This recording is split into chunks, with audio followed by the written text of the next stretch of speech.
ایماندار تاجر۔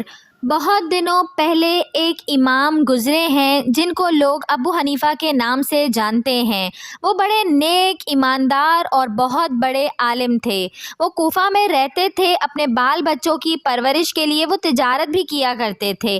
وہ ہمیشہ اس کوشش میں رہتے تھے کہ ان کی آمدنی روزی حلال رہے۔ ایک مرتبہ ایسا ہوا کہ انہوں نے اپنے ایک دوست کو کپڑے کے تھان دیے کہ جاؤ اسے بازار میں بیچ کر آؤ، لیکن ساتھ ساتھ یہ بھی کہا کہ اس میں ایک تھان کے اندر کچھ خرابی ہے، جب تم اسے بیچو تو اس کی خرابی بھی بتا دینا۔